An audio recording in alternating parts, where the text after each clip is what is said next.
Okay, here we've got a conversation as to why home educate. And this is a lot of the question that a lot of home educators get when they choose to home educate is why home education? So today's mini seminar is born out of a conversation I had with a friend of mine who has always thought that home education was not a great choice until she had her own children. So it's one of those things where all her children got of what was considered compulsory school age, and she decided that she didn't want to send them. So she phoned me from halfway across the world to actually say to me, "Oh, but why did you choose to home educate?" Because she was the last person I thought that would um, pause her career, not necessarily pause it, but she's taken a back seat so she can part-time in order for her to home educate her children. She's choosing to do it in that fashion, but that doesn't have to be the same way that it's done for everybody else. People take different approaches to home education, but the main focus for me was a tailored education for my children. Tailored home education meant that we could be a lot more flexible with our time. So the flexibility of it all made it very, very appealing. I wanted them to have what I had. We have the notion of family bonding and political situations in our house. So if you have to deal with your younger sibling, you have to learn how to deal with that and learn how to deal with it quite quickly. You also have access to a safe learning environment.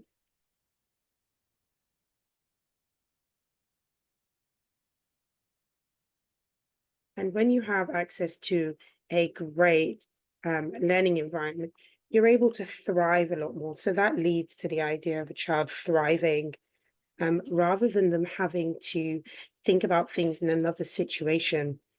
When we talk about tailored education, I can give you an example. I have a very political 10-year-old.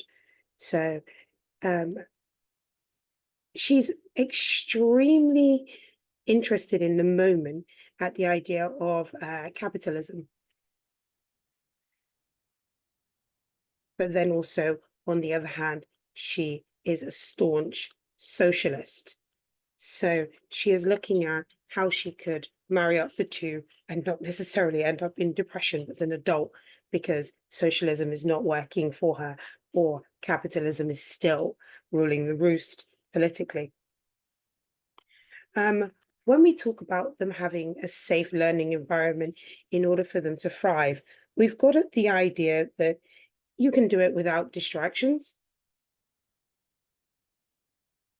If your siblings are in the same room as you, and say, for instance, you have an online lesson, you're able to retreat to the sanctity of your bedroom and just be away from the noise. That's if you have siblings. They may not have the siblings. But then we've also without negative influences.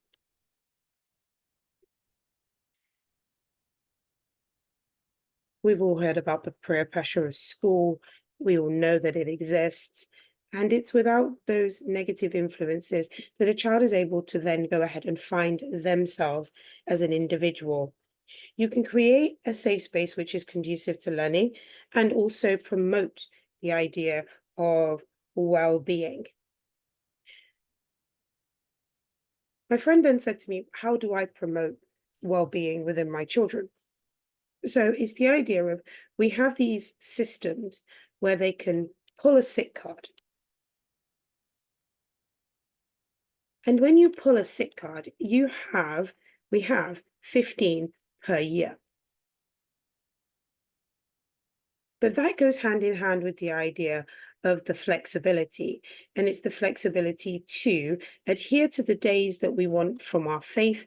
So for those of you that are Muslim, we have the notion of fasting the white days. So it's the days in the middle of the month. So if I'm fasting those days, for instance, and I'm feeling rather irritable when I get up, I don't have to do what I don't want to do.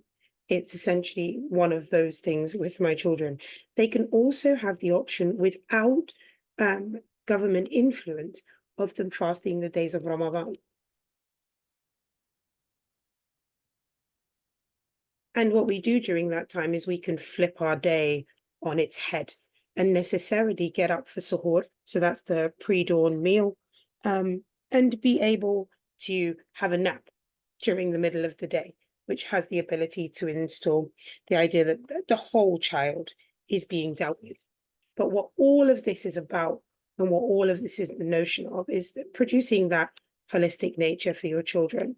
So that holistic nature is actually a great thing, but we also know that school only nurtures academia. When it nurtures academia, it's only catering for part of the child. And because it is only nurturing academia, or when the child gets home, that is the time that they seem to relieve their stress, which means that they are, in a way, tempering on the borderline of having a bad situation with family bonding. When we talk about the idea of fasting the right days, fasting in Ramadan, that calls into the idea of the reason why we home educate and why others should too, is values and beliefs.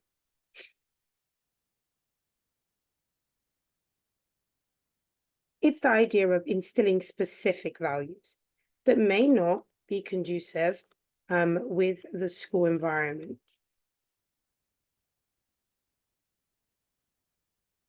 So, for instance, we have the religious idea of needing to veil, and many school uniforms do not allow that in the way that we would like to practice it.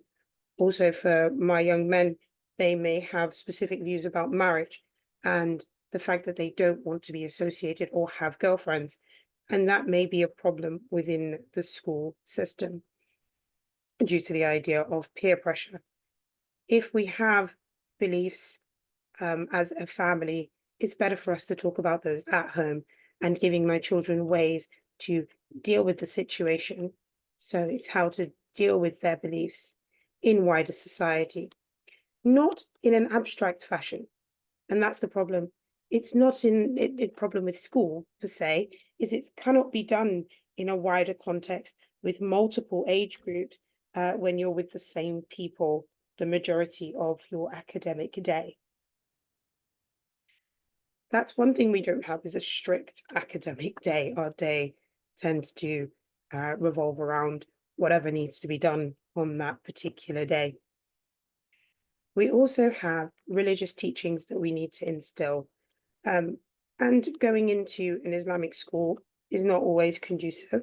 And then there are schools that say that they are religious or fundamentally religious, but don't really have anything religious about them. It just seems to be a homogenous group of people practicing the same faith, but not really instilling much value for that. So we have religious teachings that can be, and if you're not religious whatsoever and are secular, that is still teaching your children your way of life and lifestyle. So it has to be that it's going to parent views have to be taken into consideration when we decide how to raise children. So this is the idea of the integration of moral and ethical principles. And it's the idea that we're taking that into daily life. So teaching your child how to be moral and then teaching them how to be ethical. But then we have this issue of if you don't believe what everybody else believes, that there's a problem. So home education gives your child the ability to question the narrative, question why the reporter on the news is asking leading questions, understanding what their role is in society, not necessarily what their role is in the classroom. Many home educating parents would talk to you about this idea of academic excellence. And I'm going to debunk that myth, because not every child achieves academic excellence as home educators, but they do achieve personal excellence. We do know that looking at tests and studies across the world, that academic success is proven by personal excellence. And a lot of these children have, or students have, their ways of combating real life situations that many adults don't even have, which is, it means that they can sort of, in a way, excel above expectations.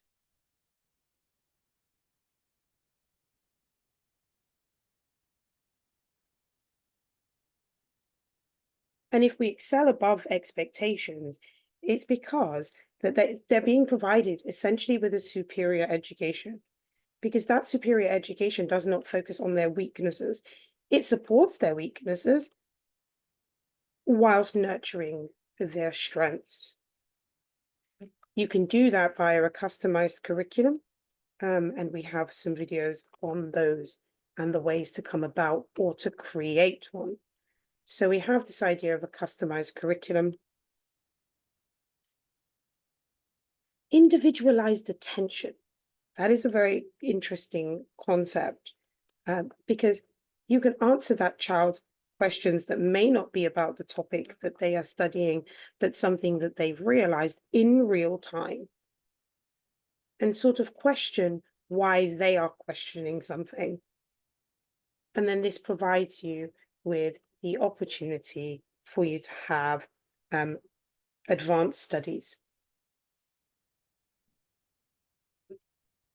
And that could be done through things like gamification, understanding topics that would not necessarily be presented to you at that age is actually a good thing, not necessarily a bad thing.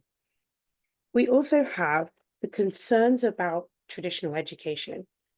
And I don't know what we consider traditional education anymore, but I would say traditional schooling.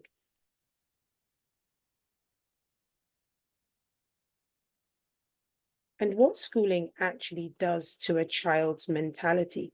When are they able to deal with the lack of quality education? Teachers are leaving in drones.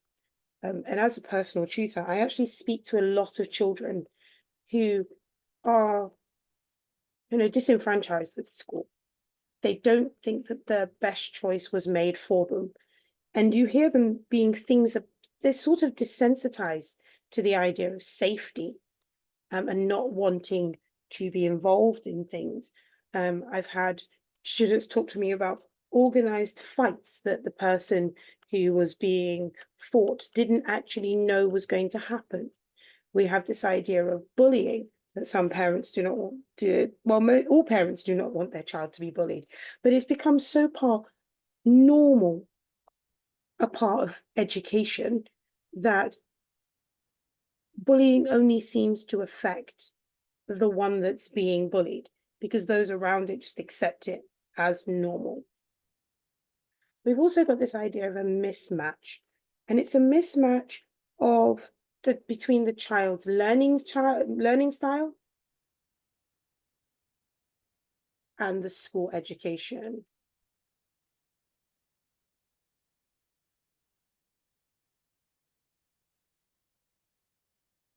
Your child can be very academic, but doesn't necessarily need to be taught in that sort of idea. And this idea of we could have planned something and it's not going as well as we thought it was, but we still need to get our message across. And in home education, we have the ability to have that adaptation in real time, which we won't necessarily get in other ways. But this is, I'm not in any way saying you must home educate your child, be it death to society. I'm saying that we've also got to look at this as being deeply personal. So when you ask the question, why home education, realize that not all of the answers are going to be the same. And it usually reflects the desire of the parents and the child. And it's the respect the desire of the best that mom and dad or whoever the caregiver is can provide.